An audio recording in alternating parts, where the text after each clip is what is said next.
So I decided to not give my mother a key to my place and my girlfriend's place, and now things are basically mass chaos because she is not doing anything until she gets her hands on one of those keys.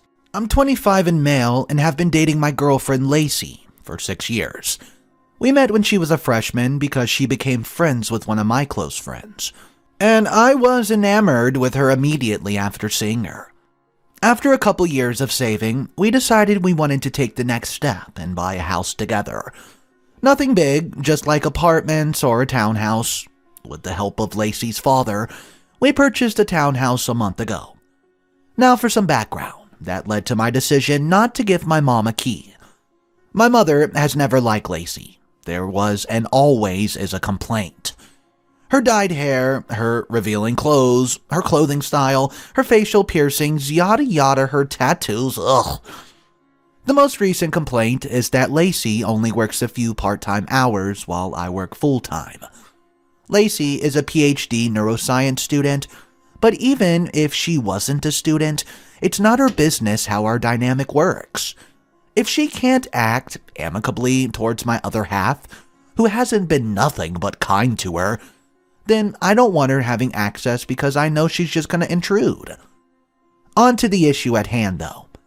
2 weeks ago, we held a housewarming party for our parents after we were mostly settled in. After dinner, while we were all drinking coffee in the living room, my mom asked me when she would be getting an emergency key. I told her, we gave it to our friends because they're our closest to us. By the way, that's a lie. We gave one to Lacey's parents. She got so upset, saying emergency keys are for family only and she needs one. I told her she did not need one, and if something happens, my friends had access. I could tell it upset her, but she stopped. The next day, I got a call from her, and when I answered, she was wailing, saying she knew, quote, Lacey was up to this. I told her it was both of our decisions to give the key to our friends, and that Lacey is not an evil villain conspiring against her. She then switched to anger, saying I can't cover for her all the time, to which I hung up. Ever since I've been getting guilt-trippy text from my mother and my father about me breaking her heart because I'm shutting her out. So guys, am I the a-hole? Is it really that bad she does not have a key? Little edit/update. Well, I took the advice in the comments. I texted my mom something along the lines of, quote, no, you will not be getting a key, and that's my decision alone based on your treatment of Lacey through our entire relationship. I do not want to make her feel unwelcomed in a home that she also owns. You and I both know that you will go snooping and show up uninvited, and I will not tolerate that. You need to let go of this competition between you and Lacey, because I'll always choose Lacey. But much longer. Well, I'm getting chewed out. But the alternative is my girlfriend and I being walked all over, so yeah. Small update number 2. I tried to talk to my dad about it since my mom is just an angry rampage. No luck. My mother has escalated to calling and texting Lacey to insult her, so I'm just blocking them both for now. I sent my mom a final text letting her know I was so disappointed that she could not consider anyone else's feelings but her own. And if I decided to reach out again, it would be on my own time, and that I would not hesitate to re-block her if she spoke to Lacey like that again. What's up guys, Mr. Reddito here. So, there's an update for this story that came out 1 month later, and here it is. To say this month has been a crap show is an understatement. I really did not think I would need to update beyond the ones on my original post, but here we are. As per my original post, I and my partner have been struggling with my mom crossing boundaries, and more specifically badgering me for a key to our new home. I got a message on Facebook from my uncle around 2 weeks ago that my mother is in tears, could not sleep, and was a mess. He said that she's tried to contact me since, but I blocked her on everything. It wasn't possible to reach me. She wanted to invite us over for an apology dinner. Later, when Lacey returned home from work, I showed her the text message and told her that it's up to her whether we go or not, as she's the one who was wronged by my mom. Lacey told me since it was my mother, she wanted to give another chance. But if my mom did something like this ever again, she's done. I unblocked my mom and we talked and set up a dinner at her place. When we first arrived, everything was fine. My mom was being respectful and halfway through the dinner, gave a sincere apology to Lacey. Lacey responded that she appreciates and accepted her apology, and my mom's face went sour. And she asked, "Are you also not going to apologize to me?" Lacey said that she had nothing to apologize for. For some reason, this just happened to give my mom a massive meltdown. On my mom's end, of course. She started screaming incoherently that, quote, this is what she was talking about, and she was tired of seeing my son be with a devil. Lacey got up, thanked them for the meal, and walked out. I quickly followed behind her as my mom stormed after us, shouting insults, with my dad trying to stop her, attracting the attention of her other neighbors, who now think she's probably crazy. So, as the comments originally suggested, we're back to square one with them blocked, most likely indefinitely. I would love to leave my dad unblocked, but I know he'd let my mom contact me. Thank you to everyone who commented. I truly wish I could have provided a more happy update. So there was one little comment that I saw, and it made a lot of sense. It's trying to give a little bit of inspiration or a little help to OP. Oh, sweetheart, I know you think you're protecting Lacey and trying not to hurt your mom's feelings, but that fence you're sitting on is getting rocky. Your mother is forcing you to make a choice here. And I would suggest you realize this quickly and pick a side. Go and check out the Just No Mother-in-Law sub and all the other mother-in-law stuff. The behavior your mother is showing will escalate unless you shut her down hard. You need to stop her in her tracks when she brings Lucy and start telling her that these things are her choice because, well, you do not accept the way she's treating your partner. Quote, no, Mom, I, on my own, decided you will not get a key because you treat my partner horribly. Alright guys, so before the update, that was the comment the OP took and decided to confront the mother with. Well, it looks like OP did exactly that. Let me know your thoughts on this and how you would have gone about it if you would have gone about it any differently. Finally, we're going to look at the last story of the day. Mother-in-law used my wife's younger siblings to extort her for years. So, I'm a 28-year-old male. My mother-in-law has 7 children.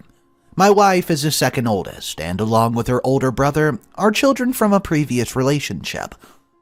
Their stepdad is, to put it, delicate terms, a very shitty human being. Nevertheless, he's the father of their 5 younger half-siblings, and a decently wealthy landowner in the small town on the Mexican side of the US-Mexican border. So, there's nothing that they can really do about him. Now, I could write a whole essay on why this man's a bad person, but I'll stick to the main one. This terrible, no good, poor excuse of a stepfather would constantly harass and sexually abuse my wife ever since they met when she was 4 or 5. Eventually, he took it way too far. I'm not going to use the R word here. When she was 10 or 11, and when her mom found out 5 to 6 years later, the lady's bright idea was to simply send her daughter away to live with her grandmother in the US. Side note, my wife and her brother are Mexican, but were born here in the US. It was while she was living with said grandma that my wife eventually met me at our high school prom, and after about a year, we became a couple. Unfortunately, the grandma is a special kind of social conservative. The hypocritical, manipulative, and controlling kind. But not in a political way. Once the grandma found out, she instantly demanded that my girlfriend break up with me, saying all kinds of lies. Like how I was gonna dump her as soon as I've used her, or that I was only with her so she could pay for my college tuition. Instead of giving in to her grandma's demands, She held her grounds, told her no. So the grandma kicked her out and she moved in with my family. While she's been living with me, my mother-in-law continued to have contact with her and occasionally asked my wife for money.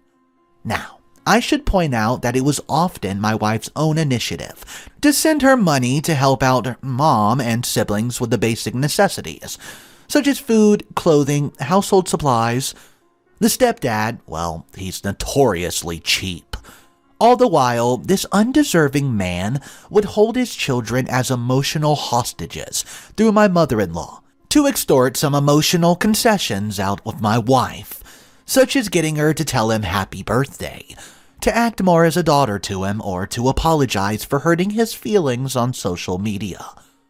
This type of bullcrap would play out for a few years on end until eventually my mother-in-law finally found the gall to move out of his house when the stepdad tried replacing her with a much younger woman.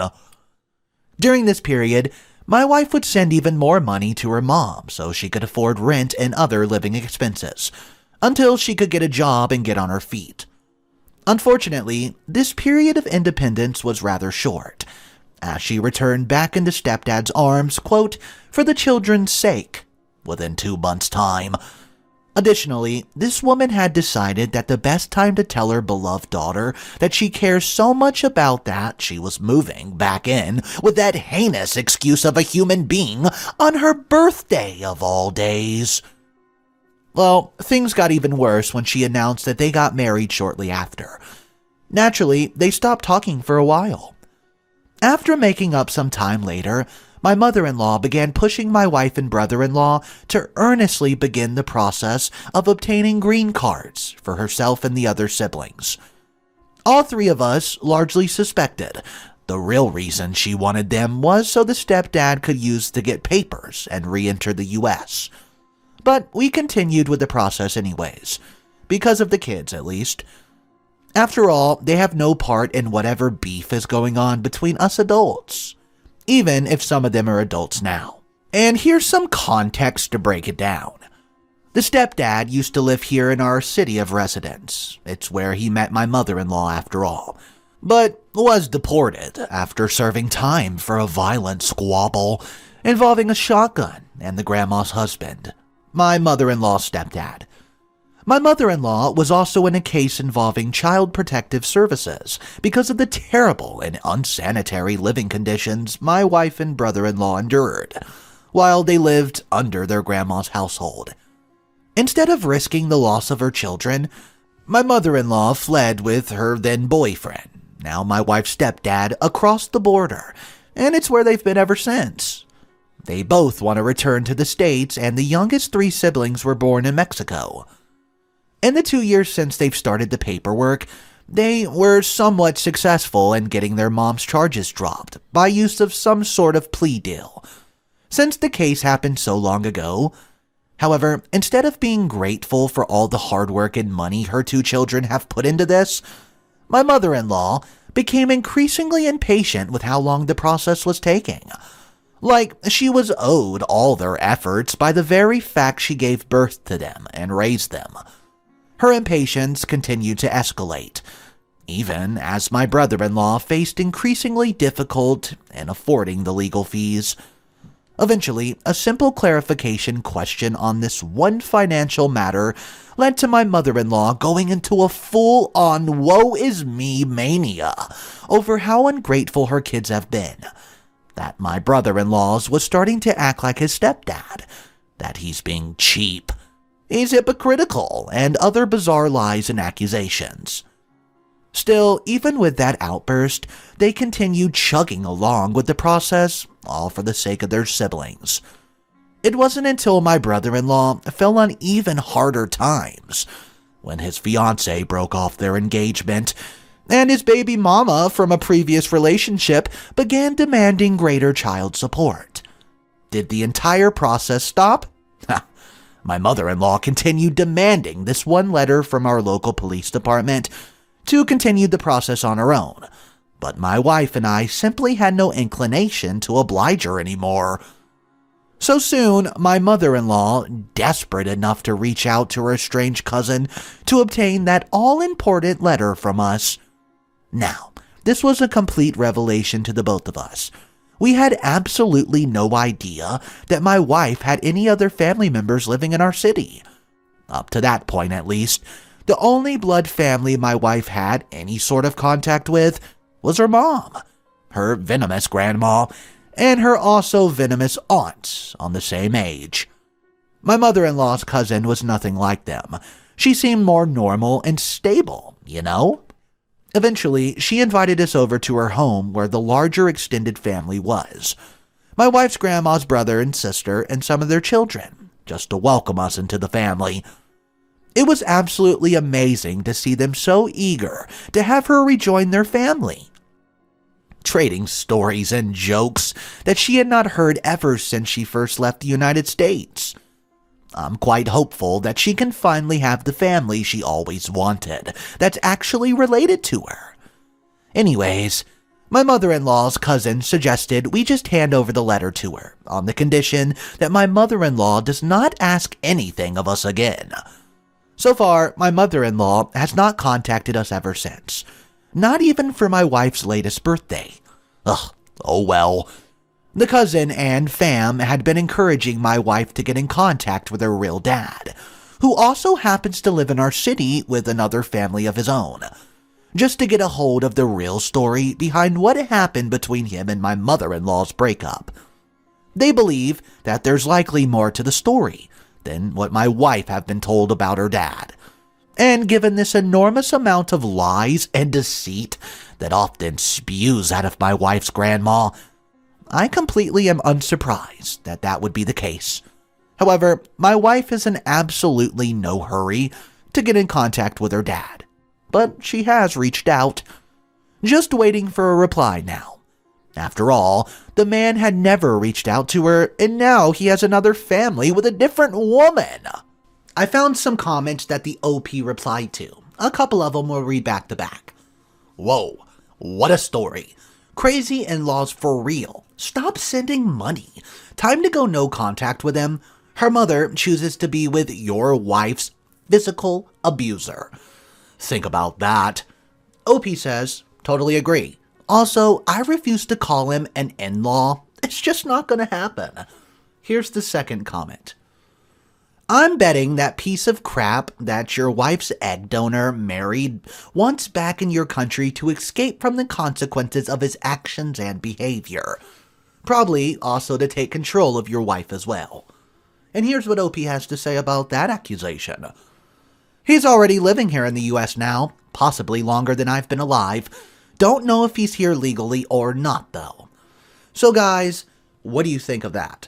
Drop your comments down below and tell me what you really think about this piece of crap in this story. Thank you so much for tuning in. That's all the videos I have for you today. I hope you have an amazing day. Consider subscribing and checking out my other channels in the description below. Have a wonderful day, and I'll catch you later.